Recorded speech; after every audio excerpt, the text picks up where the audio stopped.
Today I'm going to tell you how you can protect yourself from negative forces. These negative forces are more harmful than the physical forces that we can see from our five senses. So our gods, if you see a lot of Hindu gods, a lot of different gods from various different cultures, were always holding a weapon in their hand. This weapon could be a trident, it could be a sword, it could be an axe, or further down, also various different cultures, even human beings were always carrying a weapon in their hand. Like I said, this weapon was a sword, an axe, steel, spear, bow and arrows, name it. They were always carrying it with them. Not just carrying it, a lot of them would always have their one hand on that weapon. Why were they doing that? Why were they doing that? Have you thought about it? It's not just during battle, but even everyday carry was that a weapon in the hand. So EDC, the term is EDC means everyday carry. So a lot of my friends from America definitely know what EDC is. So for those who don't know, very quickly I'll tell you because this is going to be in use for you also.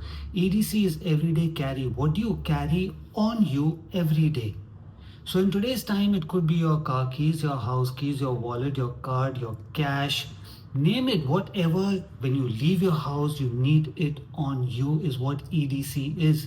So in America, besides your house keys, your car keys, and not just America, a lot of other places, even a firearm or a knife is an EDC carry for a lot of people for protection for various different reasons. So now in the earlier times, our gods were here on this planet in human form, in this human form, knew that a physical threat that comes to them can be handled because of this particular metal. That metal was steel, not iron. Our gods knew about steel way before they gave the knowledge to humans. Humans were still using iron, where our gods in the earlier times were always using steel. So they knew the steel had a lot of importance, not just for a physical threat that they can see coming towards them to harm them, but also an energetical threat which cannot be seen. So when you're holding steel, it makes you, like they're saying, you're cold as steel.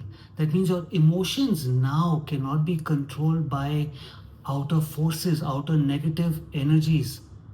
Beyond what we see, there is a lot of people think that spiritual world is all about beautiful things and doves flying and fairies and angels. Yes, that's true, but there are different layers to it. Before you can get to all the beautiful part of it, there are negative energies, negative entities right around us that can control us, that can control all our emotions through our five senses. So this is why a lot of people don't even know what they've said, what they are doing, how they are reacting, because you're being controlled by another force. So that other forces that we cannot see do not harm us, we can protect ourselves from them. The minute you hold steel, it changes your entire body, your personality, because of that metal steel, into making you so cold towards other emotions affecting you, which is not your emotions now. So this is why our gods, or let's say even further down, a lot of warriors, like let's say for an example, the samurai warriors were always holding on to their swords, their katanas, whenever they were walking. Here, even in India in today's time, the Sikh community, who are like holy saints, but at the same time they are warriors, to protect their community, to protect their teaching. In our culture, in the Hindu culture, every sadhu, every Naga sadhu, everyone who was into spirituality would always carry a weapon to protect their knowledge, which is not just the books, not just the scriptures, but themselves also, the knowledge that they themselves carried. Because in earlier times when invasion would happen, the first thing that they would do, the invader would do, their soldiers would do, is destroy all the knowledge so that the next generation becomes clueless about their roots. Once don't have no idea about your roots, imagine your entire foundation. If your roots are weak, the entire foundation can be manipulated according to how the invader now wants. So this is why even in today's time, let's say when Taliban goes taking over Afghanistan, they will all, even if for that matter ISIS, if they're taking over Iraq or some other region, Syria, they will always go to the museum, destroy the statues, burn all the scriptures, burn all the texts, so that the next generation has no clue about how powerful their roots are. So sadhus, Naga sadhus, were always, even in today's time, always carrying weapons because they were protecting physically protecting, and the energetical threat that was there for themselves and the knowledge that they carried or the scriptures carried. This is why weapons were always important, but this weapon was steel. So first mankind was using iron, and then later on they developed, the knowledge was given them to develop steel. This is the importance of steel. So how do we use it now in our life? You know, they were gods, they were soldiers, they were protecting whoever. We need to protect ourselves also from any other form of threat. So we need to start carrying some form of steel on us. I'll show you what I carry further ahead. I'll show you the steel that I carry further ahead.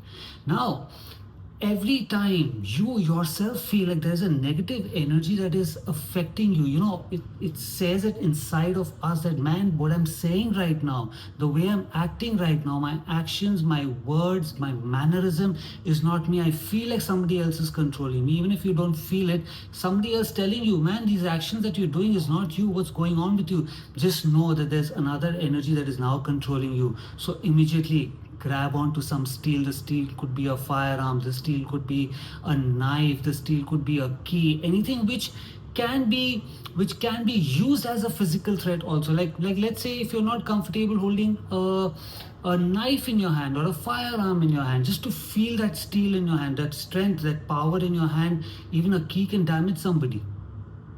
Even if you don't want to hold a key, hold something that is a steel in your hand for that moment. It will give you that shift, that will make you feel stronger. It will make your emotions feel much more stronger, so that the other entities that are around us cannot start affecting us, cannot start harming us.